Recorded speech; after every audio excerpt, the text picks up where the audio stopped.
Chers frères et sœurs, famille Kérigma Média, je vous salue tous dans le beau et précieux nom de Jésus-Christ. Content de vous retrouver. C'est que le titre de notre méditation pour aujourd'hui, c'est Oser croire quand tout semble impossible. Oser croire quand tout semble impossible. Nous trouvons le texte de base dans Hébreux 11, verset 1er qui nous dit « Or, la foi est une ferme assurance des choses qu'on espère, une démonstration de celles qu'on ne voit pas. » Ça, c'est le texte de base.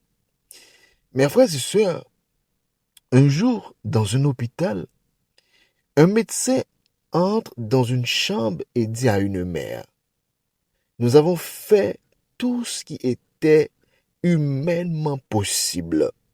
Maintenant, il n'y a plus rien à faire. » Mes frères et sœurs, ces mots ont brisé son cœur. Mais cette femme a fait quelque chose d'étrange. Elle a fermé les yeux et elle a prié.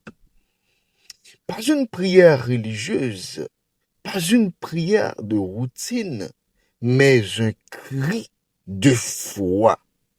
Seigneur, si toi, tu ne fais rien, tout est fini.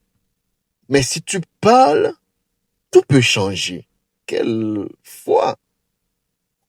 Mes frères et sœurs, la foi radicale commence exactement là où les solutions humaines s'arrêtent.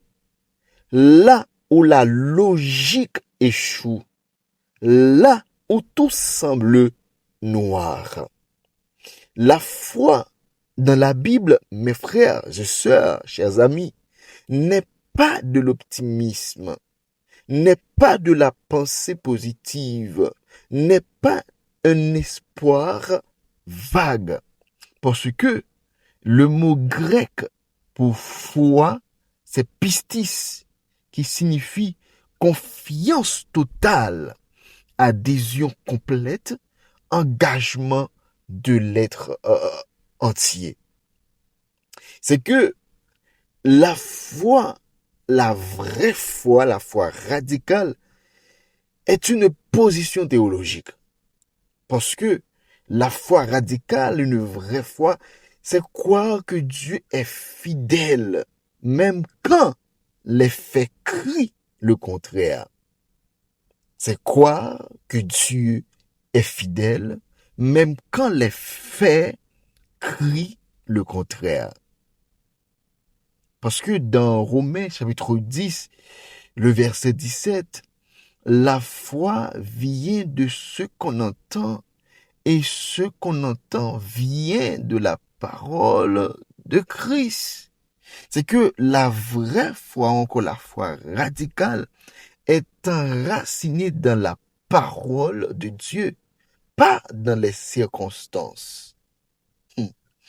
C'est que Paul nous parle de croire contre toute espérance. Écoute bien, apôtre Paul nous parle de croire contre toute espérance. Eh bien, il a pris l'exemple d'Abraham.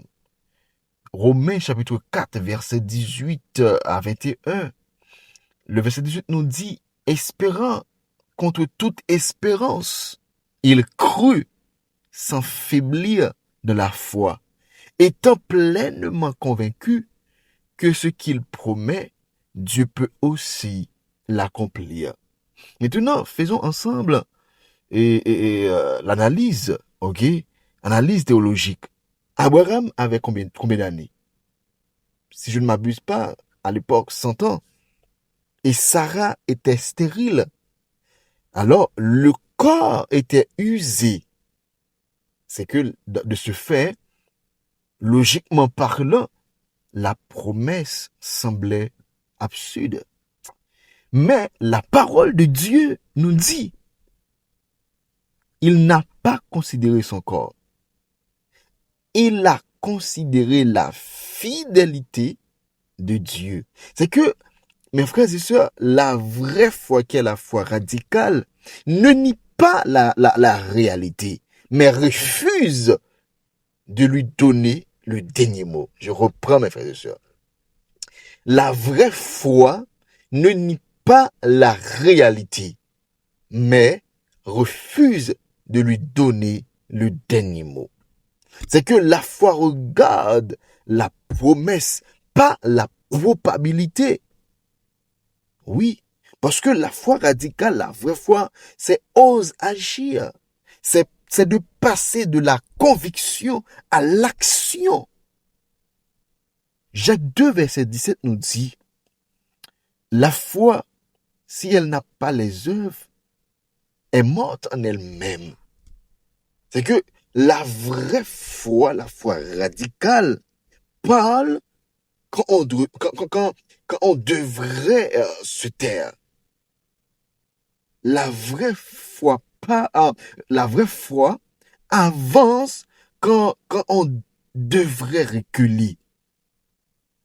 La foi radicale ou encore la vraie foi obéit même sans comprendre. Mes frères et sœurs, est-ce que tu te rappelles de la femme qui avait une perte de sang, 12 ans? On trouve cette histoire dans Marc 5, versets 25 à 34. C'est que vous n'êtes pas sans savoir que Marc, c'est l'un des évangiles synoptiques de la Bible.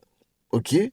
Eh bien, cette femme dit, si je puis seulement toucher son vêtement, je serai guéri. Si je puis seulement toucher son vêtement, je serai guéri. Je reprends. Si je puis seulement toucher son vêtement, je serai guéri. C'est que elle n'avait pas de titre, pas de statut, pas d'autorisation, mais elle avait une foi radicale. Et Jésus dit, ta foi t'a sauvé. Waouh! Ta foi t'a sauvé. C'est qu'il y a une chose que j'aime beaucoup avec Dieu, c'est que Dieu se révèle dans les possibles. C'est là que Dieu se révèle. Dieu se révèle dans les possibles. Parce que dans Luc 1er, verset 37, le verset nous dit, car rien n'est impossible à Dieu. Crois-tu cela, mes frères et sœurs? Car rien n'est impossible à Dieu. Est-ce qu'on croit dans la parole, ça? La foi radicale, ou encore la vraie foi, nous place dans un espace théologique particulier. C'est que, et cet espace-là, c'est l'espace du miracle. Dans la Bible, la mer Rouge s'ouvre, les murailles tombent, les morts ressuscitent, les chaînes se brisent. Pourquoi? C'est parce que Dieu agit là où l'homme ne peut plus agir. Dans 2 Corinthiens, chapitre 12, verset 9, ma grâce te suffit, car ma puissance s'accomplit dans la faiblesse. Mes frères et sœurs, mes chers amis, à quoi Dieu nous appelle aujourd'hui? Prenez un moment pour pouvoir réfléchir à cette question. À quoi Dieu nous appelle aujourd'hui? Peut-être que ta situation financière est impossible. Peut-être que ta santé est menacée. Peut-être que ta famille est brisée. Peut-être que ta foi est fatiguée. Mais Dieu te dit aujourd'hui, ose croire encore. Ose lui faire confiance. Ose une foi radicale. Dans Matthieu chapitre 17, verset 20, si vous aviez de la foi comme un grain de sénévé, rien ne vous serait impossible. Non, rien. C'est que mes frères et sœurs, la foi radicale, la vraie foi ne dit pas « je comprends tout », mais cette foi dit « je fais confiance à Dieu ». Quand tout semble impossible, c'est souvent là que Dieu commence. Mes frères et sœurs, que ce sermon ne reste pas un message entendu, mais que ce sermon soit une foi vécue. Oui, soit une foi vécue. Nous allons prier. Et je te demande de faire avec moi cette prière. Immortel roi des cieux, nous venons devant toi avec des cœurs ouverts et parfois fatigués. Tu vois ce que les hommes ne voient pas. Tu connais nos combats cachés, nos peurs, nos impossibilités. Seigneur, augmente notre foi. Pas une foi superficielle, mais une foi radicale, enracinée dans ta parole. Une foi qui ose croire quand tout semble perdu. Quand nos forces s'épuisent, sois notre force. Quand les portes sont fermées, sois celui qui ouvre un chemin. Quand l'impossible se dresse devant nous, rappelle-nous que rien n'est impossible à Dieu.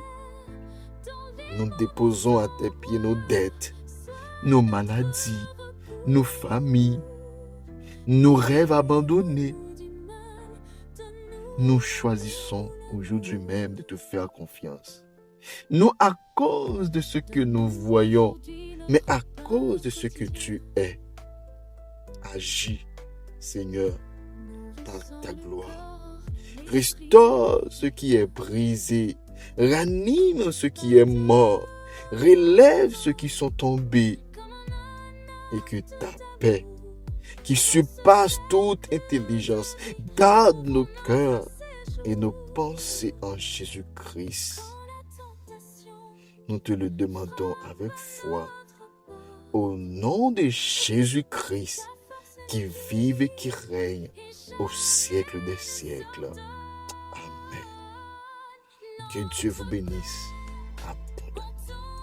C'était votre serviteur, Keka.